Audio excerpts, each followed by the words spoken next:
El campo de noche huele diferente, no a tierra, no a pasto, a algo más antiguo que todo eso. Mi abuelo me lo dijo una sola vez y nunca lo repitió, como si decirlo 2 veces fuera invocar algo que era mejor no invocar. En el monte, de noche, nunca silbes. No me explicó por qué. Los viejos del campo nunca explican por qué, solo lo dicen y esperan que uno sea suficientemente inteligente para obedecer. Yo no fui suficientemente inteligente. Bienvenidos a una nueva noche. Esta vez venimos del campo, de los caminos de tierra, de los lugares donde la luz eléctrica no llega y la oscuridad es completa y antigua. Apaguen todo, escuchen con cuidado, y si están leyendo esto desde algún lugar solitario, tal vez esperen a mañana para seguir. Trabajo la tierra desde los 16 años, primero con mi padre, luego solo, cuando él ya no pudo. Parcelas en las afueras de un pueblo serrano del norte, a 40 minutos de la cabecera municipal, por un camino de terracería que en temporada de lluvias se vuelve casi intransitable.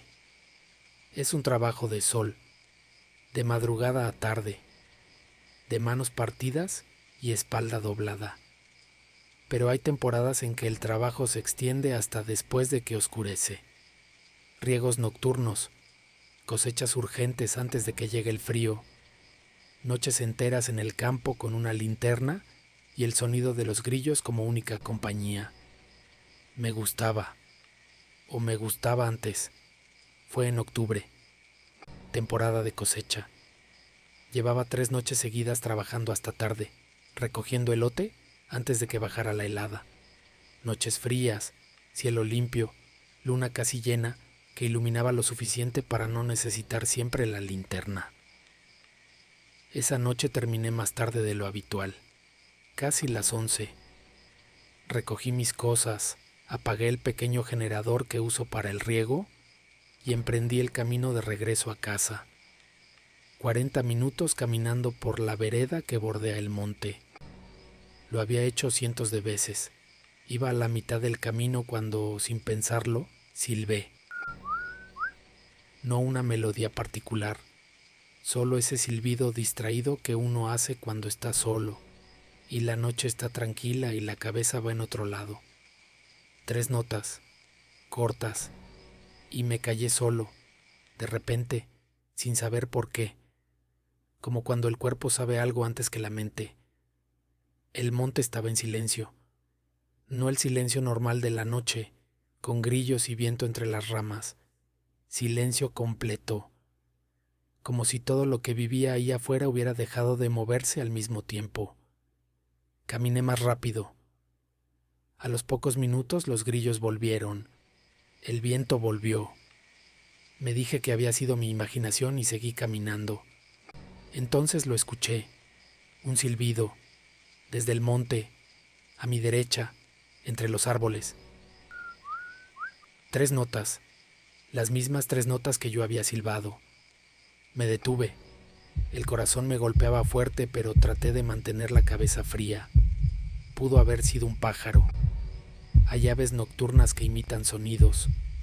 Pudo haber sido el viento entre las ramas formando algo parecido. Me lo dije con convicción y seguí caminando. A los 2 minutos silbó de nuevo. Más cerca. Las mismas 3 notas, pero esta vez con algo diferente. Una variación al final, como una pregunta, como si esperara que yo respondiera. No respondí. Apagué la linterna y caminé en la oscuridad, usando solo la luna. Si había algo entre los árboles, no quería que la luz me hiciera visible. Caminé rápido durante 10 minutos sin escuchar nada más. Empecé a creer que lo peor había pasado, y entonces el silbido sonó de nuevo.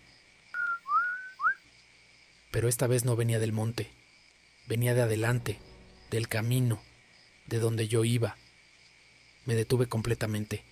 Encendí la linterna y la apunté hacia adelante. El camino estaba vacío, tierra, piedras, arbustos a los lados. Nada. Consideré regresar, quedarme en el campo hasta que amaneciera, llamar a alguien, pero no había señal en ese tramo, y quedarse quieto en el monte de noche me parecía peor que seguir caminando. Seguí, con la linterna encendida, con el paso rápido, con los ojos en el camino y los oídos en todo lo demás. Faltaban unos 15 minutos para llegar al pueblo cuando escuché algo que no era un silbido, era una voz. Baja, casi un murmullo, desde el monte a mi izquierda. No pude entender las palabras, solo el tono, grave, lento, como alguien recitando algo de memoria. Y entre las palabras, cada cierto tiempo, las mismas 3 notas. Mi silbido, repetido una y otra vez, como si algo lo estuviera practicando, como si estuviera aprendiendo a usarlo. Corrí. No lo pensé. El cuerpo decidió solo. Corrí por ese camino de tierra con la linterna golpeándome la pierna y la respiración quemándome la garganta y el silbido sonando detrás de mí. Cada vez más cerca, cada vez más preciso, cada vez más parecido al mío. Llegué al pueblo con las manos temblando. Me metí a mi casa, cerré la puerta, cerré la ventana, me senté en el suelo de la cocina con la espalda contra la pared y esperé. Durante 1 hora no escuché nada, y entonces, desde afuera de mi ventana, muy suave, casi gentil, 3 notas. Mi silbido, perfecto, sin variación, como si ya lo hubiera aprendido de memoria. No respondí, no me moví, no encendí ninguna luz, y después de un momento que se sintió eterno, el silencio regresó, y no volvió a silbar esa noche. No volví a silbar en el campo, no volví a trabajar de noche si podía evitarlo. Y hay algo más que cambió desde entonces. Algunos días, cuando el viento baja del monte hacia el pueblo, creo escuchar algo entre el ruido del aire. 3 notas, muy lejos, como si algo siguiera ahí, esperando, practicando. Los viejos del campo saben cosas que los jóvenes tardamos demasiado en aprender. No silbes de noche en el monte, no imites los sonidos que escuchas entre los árboles, y si algo te responde desde la oscuridad, no le enseñes cómo suenas, porque hay cosas que usan ese sonido para encontrarte, y una vez que lo aprenden, no lo olvidan. Esta noche apenas comienza. La siguiente historia ocurre en un cerro, en una casa que el pueblo entero decidió olvidar, y en un hombre que llegó de fuera sin saber que algunas propiedades no se compran, se heredan, con todo lo que tienen adentro. Quédense.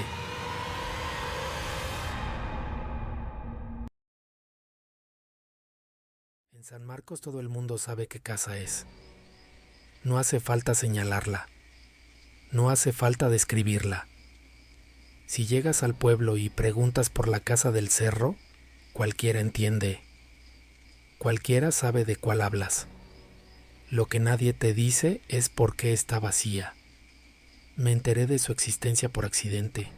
Buscaba propiedades rurales desde hacía meses.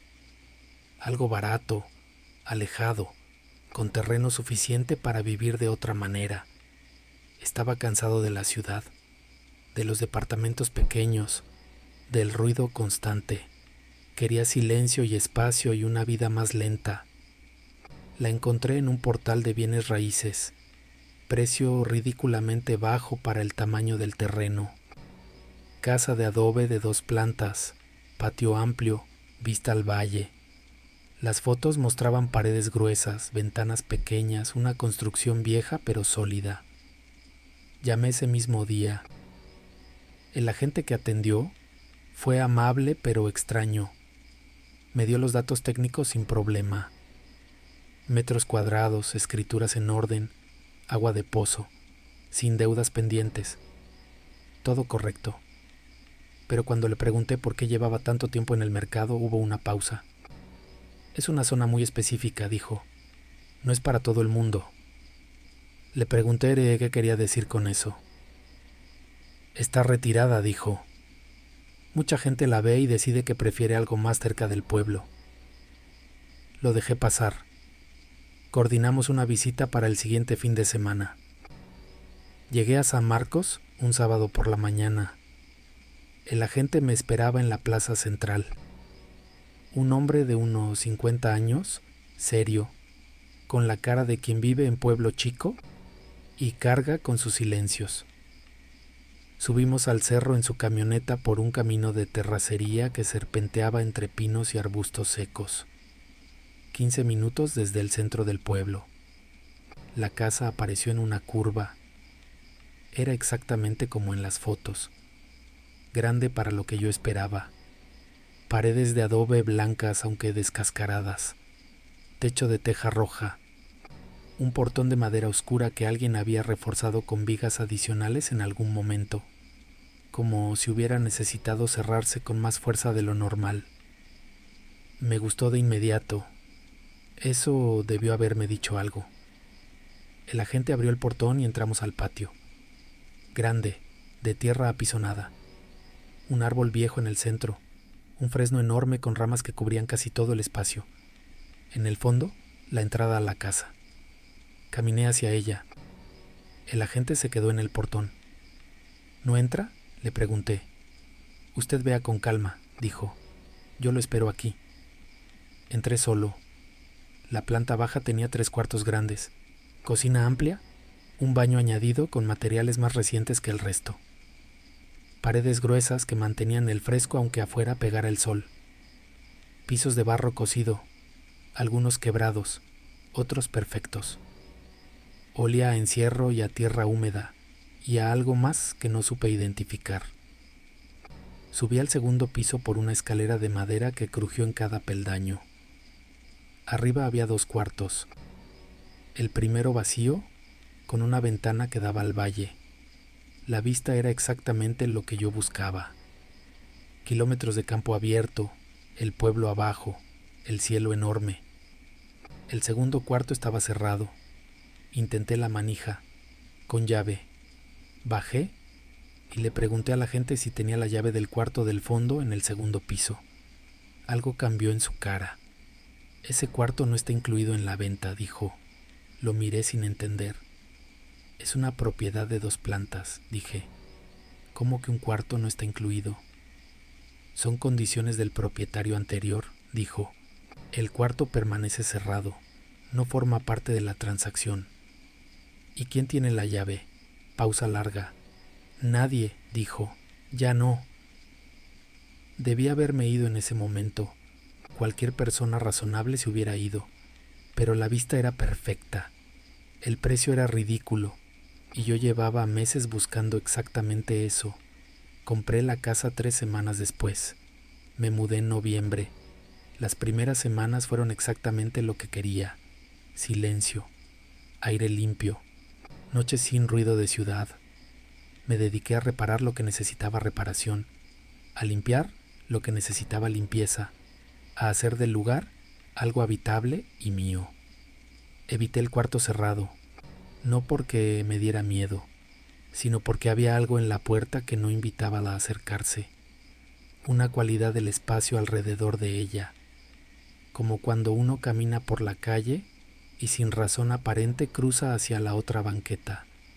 El cuerpo decide antes que la mente. El primer indicio fue en diciembre. Me desperté a las 3 de la mañana con la certeza de que alguien estaba en la casa. No un sonido específico, solo esa certeza que a veces llega sin aviso, esa presión en el pecho que dice que el espacio alrededor tuyo cambió mientras dormías. Recorrí la planta baja con una linterna, todo en orden, puertas cerradas, ventanas intactas. Subí al segundo piso. El pasillo estaba vacío, pero debajo de la puerta del cuarto cerrado había luz, una línea delgada de luz amarilla, tenue, como de vela. Me quedé mirándola durante un tiempo que no supe medir. Luego la luz se apagó y desde adentro del cuarto, muy suave, escuché algo que sonó como pasos, lentos, que se acercaban a la puerta y se detenían justo del otro lado. No toqué la puerta. Bajé. Me senté en la cocina hasta que amaneció. A la mañana siguiente fui al pueblo y pregunté en la tienda por la historia de la casa. La señora que atendía, una mujer mayor de cara cerrada, me miró un momento antes de responder. «Usted compró la casa del cerro», dijo, no como pregunta. «Sí», asintió despacio, como si eso confirmara algo que ya sabía. «¿Qué pasó ahí?», pregunté. Comenzó a acomodar cosas en el mostrador sin mirarme. «Vivió ahí una familia muchos años», dijo. «Gente de bien, trabajadora». ¿Y? El padre empezó a cambiar. Nadie supo bien por qué. Se fue encerrando. Dejó de bajar al pueblo. Sus hijos decían que pasaba las noches en el cuarto de arriba, que no dormía, que hablaba solo. Pausa. Una mañana la familia bajó al pueblo sin él, sin maletas, sin nada. Solo bajaron y no volvieron. ¿Y el padre? Me miró entonces, directo. Nadie subió a preguntar, dijo. Nadie quiso saber. Esa noche no pude dormir. Me quedé en la sala con todas las luces encendidas, escuchando la casa. A las 2 de la mañana los pasos comenzaron.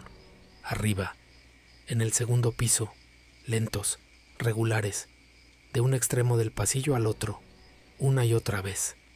Durante horas. Al amanecer los pasos se detuvieron. Me levanté. Subí al segundo piso. El pasillo estaba vacío, pero el piso frente a la puerta del cuarto cerrado tenía algo que no había visto antes. Marcas en el adobe de la pared, a la altura de una mano, rayaduras profundas, como de dedos que hubieran estado raspando durante mucho tiempo. Desde adentro, salí ese día, dejé todo, no recogí ropa, no apagué nada, solo tomé las llaves del coche y bajé el cerro sin mirar atrás. Cuando llegué al pueblo me detuve frente a la tienda. La señora me vio llegar desde adentro, y antes de que yo dijera nada, antes de que abriera la boca, ella asintió despacio, como si lo hubiera visto antes, como si supiera exactamente de dónde venía. Nunca volví por mis cosas. Llamé a la gente para cancelar todo. Me dijo que no podía devolverme el dinero. Le dije que no importaba. No sé qué hay en ese cuarto. No sé quién dejó esas marcas en la pared. No sé si el padre de esa familia sigue ahí. Y no quiero saberlo. Hay propiedades que el mercado no debería tener. Lugares que pertenecen a algo que llegó antes que nosotros y que no entiende de escrituras, ni de precios ridículamente bajos, ni de vistas al valle. Si alguna vez encuentran una propiedad que parece demasiado perfecta para el precio que pide, pregunten en el pueblo, pregunten a los viejos, pregunten por qué nadie de ahí la quiso primero. Pero esta noche no termina aquí. La última historia ocurre en un maizal, de noche, con una niña que no debería estar ahí y un hombre que cometió el error más antiguo del campo, darle refugio a algo que no lo necesitaba. Quédense.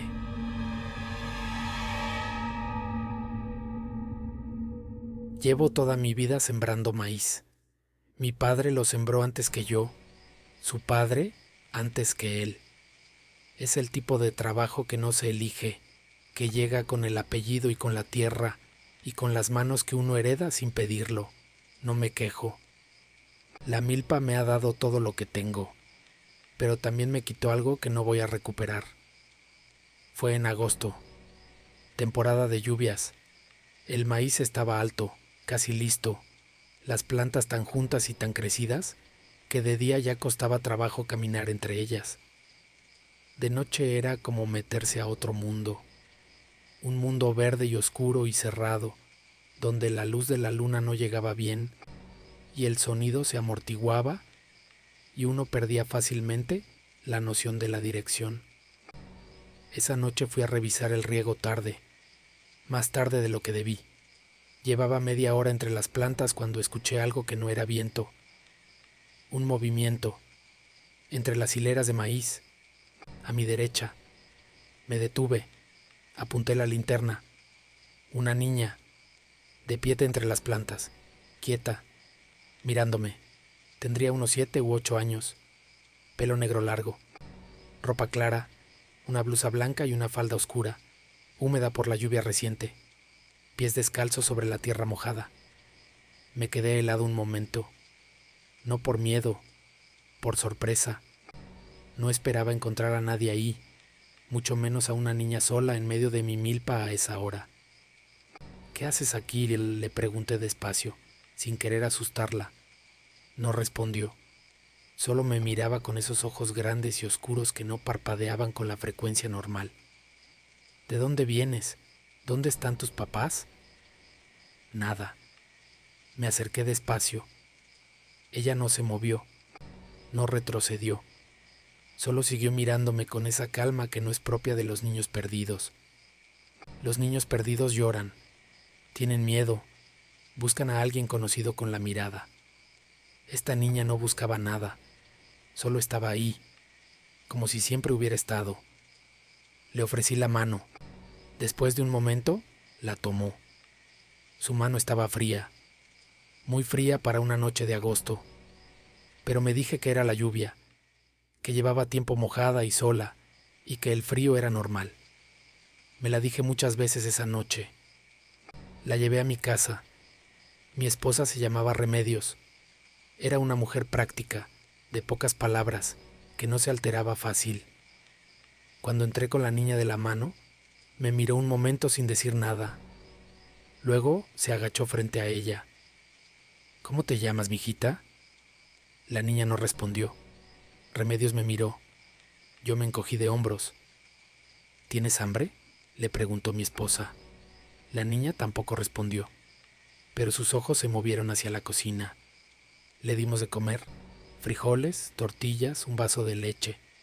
Se sentó a la mesa y comió despacio, con una concentración extraña, como si fuera la primera vez que veía comida o como si estuviera memorizando cada bocado.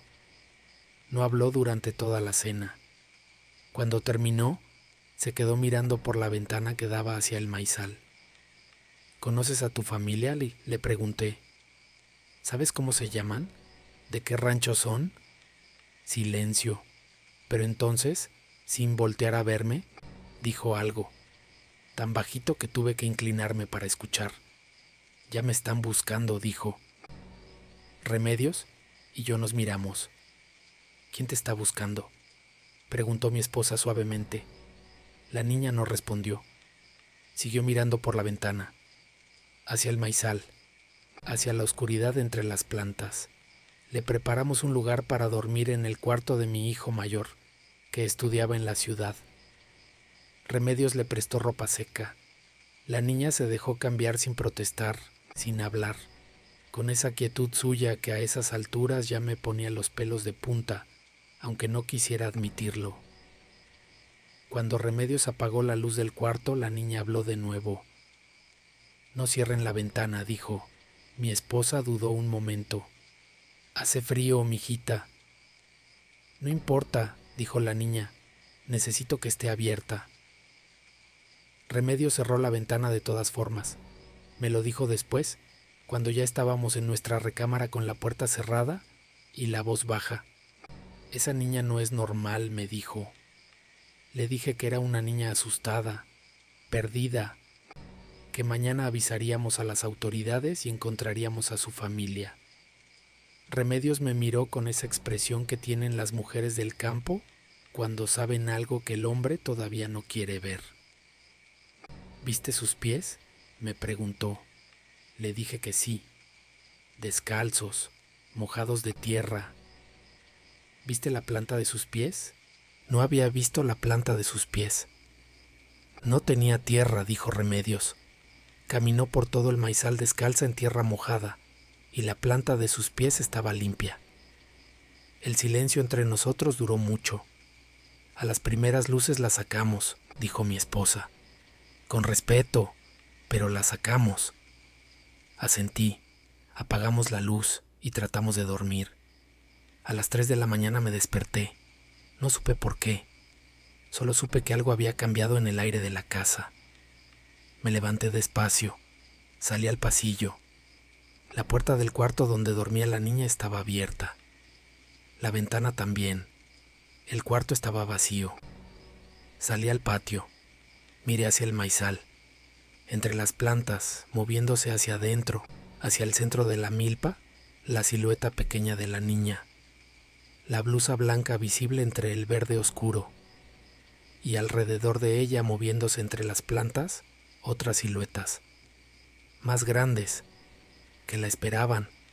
No fui tras ella. Me quedé en el patio con los pies clavados en la tierra y el corazón en la garganta, mirando cómo la blusa blanca desaparecía entre las plantas. Las siluetas grandes se cerraron a su alrededor y el maizal quedó quieto. A la mañana siguiente entré a la milpa. Busqué durante 2 horas. No encontré huellas. No encontré ropa. No encontré nada que indicara que alguien había caminado ahí en la noche.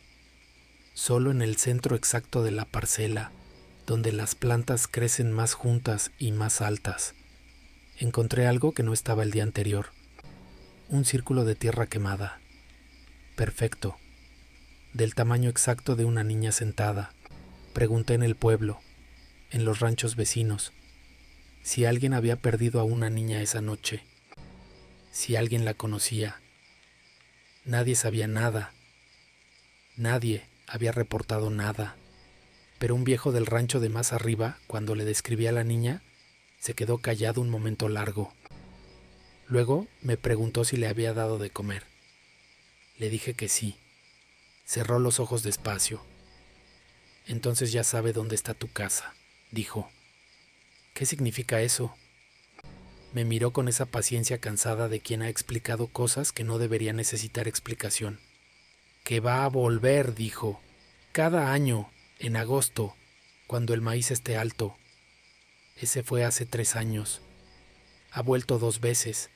Las 2 veces la encontré en el maizal de noche. Las 2 veces la dejé ahí. No la invité a entrar. No le ofrecí comida. Solo apagué la linterna y regresé a mi casa. Y cerré todas las ventanas y esperé a que amaneciera. Y cada vez, al día siguiente, en el centro de la milpa, el círculo de tierra quemada, un poco más grande que el año anterior. El campo tiene sus propias reglas, no las escritas en ningún libro, no las que enseñan en la escuela, las otras, las que pasan de abuelo a padre a hijo en voz baja, casi como secreto, porque decirlas muy fuerte parece que las invoca. No silbes de noche en el monte, no entres a una casa que el pueblo entero decidió olvidar. Y si encuentras a alguien que no debería estar en tu milpa a las 3 de la mañana, no le abras la puerta, no le des de comer, no dejes que sepa dónde vives, porque hay cosas en el campo que llevan siglos buscando exactamente eso, un lugar al que volver. Esto fue una nueva noche de relatos, 3 historias del monte, del cerro y de la milpa, 3 cosas que viven en los lugares donde la luz no llega y las preguntas no tienen respuesta satisfactoria. Si llegaron hasta aquí, gracias. De verdad, este canal existe porque ustedes eligen quedarse en la oscuridad con nosotros semana tras semana. Eso no es poco. Eso es exactamente lo que hace que valga la pena seguir encendiendo el micrófono. Si estas historias les llegaron, si sintieron ese frío particular que da el campo de noche cuando algo se mueve entre las plantas, compártenlo. Mándenlo a alguien que también crezca con las leyendas del pueblo, con las advertencias de los abuelos, con ese miedo antiguo que no necesita efectos especiales para instalarse en los huesos. Suscríbanse si aún no lo han hecho. Activen la campana, porque la próxima emisión ya está tomando forma. Y les prometo que lo que viene es más oscuro que todo lo que escucharon esta noche. Cuídense. Si viven cerca del campo, cierren bien sus ventanas esta noche. Y si escuchan algo moviéndose afuera en la oscuridad, no salgan a ver qué es. Algunas cosas prefieren que no las vean. Hasta la próxima noche.